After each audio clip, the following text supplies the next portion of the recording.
As of April 8, 2024, Nintendo 3DS online features have been shut down, with eShop being closed earlier last year and production ending way back in September of 2020.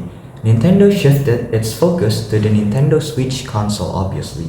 However, the 3DS had a robust library of games and had been popular for many years. The shutdown of 3DS online features did not make people stop playing their 3DSs. In fact, because of that, more people are playing their 3DS again in years after letting their 3DS collect dust on the shelf. I'm one of them myself. Back then, I used to have a standard red old 3DS and a new 3DS XL which I used to play a lot in.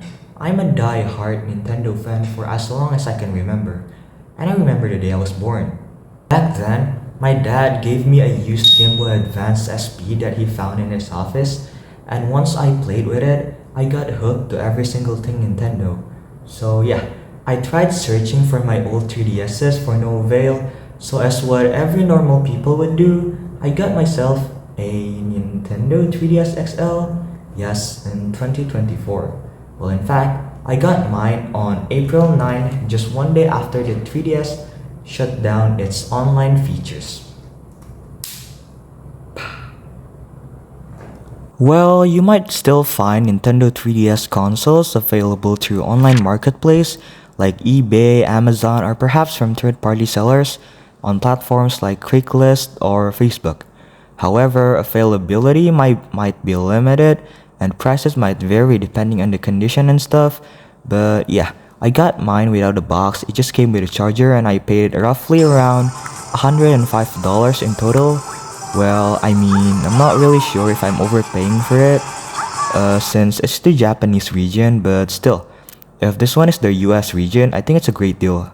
But since I have 3DS can play English games as well, why not buy the cheaper Japanese region 3DS? I'm still a high schooler, so I don't have that much money. But I'm quite picky with my 3DS condition, so I actually look for the best one, and I did manage to get one with probably I could say a great condition with just a few minor scratches here and there. And as of recording these videos, I have had my 3DS XL or LL in Japanese for about a week now. So let me tell you how's my experience on gaming with a 3DS in 2024 is. Using a Nintendo 3DS in 2024 might evoke a sense of nostalgia and appreciation for the era when handheld gaming was at its peak. It could feel like revisiting a simple time filled with memories of playing classic titles like Pokemon, The Legend of Zelda, Animal Crossing on the go. The unique clamshell design, the dual screen, and the stereoscopic 3D capabilities might bring back fond memories for those who grew up with the console. Overall, it could be charming and sentimental experience, offering a glimpse into the past while still providing enjoyable gaming moments. The 3DS enduring relevance is a testament to its timeless appeal, innovative features, and rich library of games that continue to captivate players worldwide. Back then, I really liked my Zelda. I used to stay up all night playing Ocarina of Time on my old 3DS. Now, in 2024, I did not just revisit my Zelda, Pokemon, and Mario. In fact, I got into a series that I have never got myself into before, nor did I ever play one of their games before. But before I tell you what the series was, I'm gonna tell you the top 5 games I've played on my 3DS XL for a week now.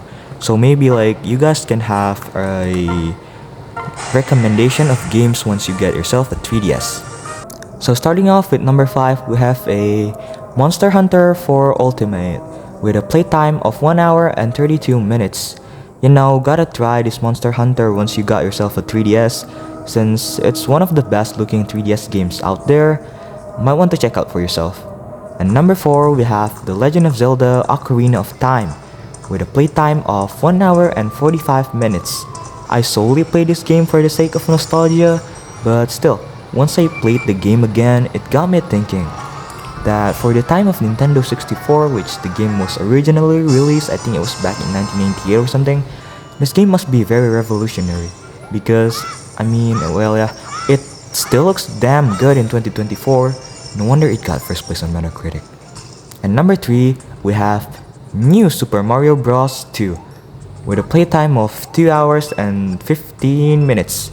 Well, every time you play a Nintendo console since the DS, a new Super Mario Bros. Game is a must, except for the Switch one. Just get a Super Mario Odyssey at that point. Like, who would want to pay $60 for a new Super Mario Bros. U again? Like, seriously. And number 2, we have Fire Emblem Fates with a playtime of 9 hours and 30 minutes. Well, even though I have played this game for almost 10 hours, I have only reached chapter 12 with this game, the Birthright one, and I have not played yet the Conquest and the Revelation version. So I expect this game to be a long journey, but like, let me tell you this game was freaking awesome. In fact, I probably have to make its own video about Fire Emblem games on the 3DSs. And lastly, at number 1, we have Fire Emblem Awakening for 19 hours and 46 minutes.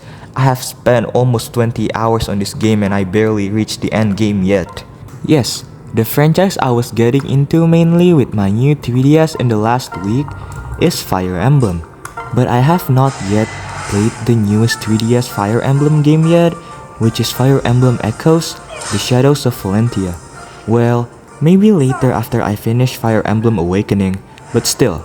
And also, one thing to note, many people have said that the 3D features make them head go dizzy, but for me personally, while I do see no difference whatsoever for the other games, but the 3D for Fire Emblem Awakening was phenomenal. It just felt so surreal, and maybe it's just me, but the game got more HD. And also about the 3DS XL specifically, I don't really like the positioning of where they put the volume button here, because if you are playing, you could always accidentally switch the volume button up and down, which is rather annoying for me. Okay, so here are the pros and cons of buying a 3DS in 2024 after its online shutdown just a few days ago. So, 3 cons of buying a Nintendo 3DS in 2024 include limited support and future. As the Nintendo 3DS had been discontinued, there will be no new games or updates released for the platform. While there is an extensive library of existing titles, the lack of future support means that players may miss out on new gaming experiences and features available on more recent consoles, like for example, the Nintendo Switch and the Steam Deck obviously. But don't worry, if you get yourself a hacked 3DS like I did, you can basically get access to almost all of their games in the 3DS library for free, which is pretty cool, I think. The second cons of buying a Nintendo 3DS in 2024 is its aging hardware. The Nintendo 3DS was released way back in 2011, making it over a decade old by 2024. While the console is still functional, its hardware is outdated compared to newer gaming devices. Like for example, recently in TikTok there has been some consoles that are trending because it can play retro games like it's supposed to, but at the same time it's powerful enough to run emulators up to GameCubes, or like heck, it even can play Genshin Impact, like from companies like for example Powkiddy, Anbernic, and etc. This may result in slower performance for the 3DS itself since it's very old, and lower graphical quality, obviously. And lastly, and the most important part, is the limited online functionality. As online services for the Nintendo 3DS is discontinued, players may encounter limitations in accessing online features such as multiplayer, matchmaking, online leaderboards, and downloadable contents like DLC. This can impact the overall gaming experience. For myself, I cannot download the DLC for Fire Emblem Awakening since the eShop is closing, and that sucks to me, and especially for titles that rely heavily on online connectivity, that's very bad. But worry not, since now if you have a modded 3DS, you can use Pretendo to be back online even if you have to go through a bit of a hassle first. But yeah, like, if you want to get something, if you want to achieve something, you have to go through a hassle. And obviously, of course, there are some actual pros of owning a Nintendo 3DS in 2024. Number 1 is its rich library of games. The Nintendo 3DS boasts an extensive library of games, including iconic Nintendo franchises like Mario, The Legend of Zelda, and Pokemon, as well as third-party and indie titles. With thousands of games to choose from, There's something for everyone, whether you are an enjoyer of platformers, RPG, puzzle games, or simulations, there's just everything for everyone in the 3DS. And number 2 is portability. The 3DS handheld design makes it perfect for gaming on the go. Whether you're just commuting, traveling, or simply lounging at home, the 3DS allows you to enjoy immersive gaming experience wherever you are without the need of a TV or a monitor. And number 3, it's the unique features. The 3DS offers innovative features like its dual screen, stereoscopic 3D display, Street Pass and Spot Pass functionalities. There's feature to provide a distinct gaming experience not found on other platforms and can enhance gameplay with creativity, mechanics, and social interactions and shit. And number 4, which is the most important part of this list in my opinion, is the affordability of the Nintendo 3DS itself. As the 3DS has been going on the market for several years now, more than a decade in fact, it is often available at a more affordable price point compared to newer gaming consoles. This makes it an attractive option for budget gamers or those looking to build a collection of games without spending a fortune. But of course again, this is if you mod your 3DS, which I highly recommend you on doing that. And lastly, at number 5, we have the nostalgia and the legacy of the 3DS. For many players, the 3DS holds nostalgic value as a beloved part of their gaming history, like myself. Whether you grow up with the console or are discovering it for the first time, owning a 3DS allows you to revisit classic titles, experience new games, and connect with a passionate community of fans who continue to celebrate the platform's legacy. Ultimately, the decision to buy a Nintendo 3DS in 2024 is a personal one, guided by individual preferences, nostalgia, and gaming aspirations. Whether you're a seasoned gamer looking to revisit a classic titles or a newcomer eager to discover the magic of handheld gaming, the 3DS offers a timeless gaming experience that is sure to delight and inspire. So, as you consider embarking on this journey into the world of handheld gaming, remember that with a Nintendo 3DS in your hands, the possibilities are endless, and the adventures are just beginning, not only for you but also for me. This is only the beginning of my 3DS journey. But until then, like and subscribe. I'll see you next time. Peace.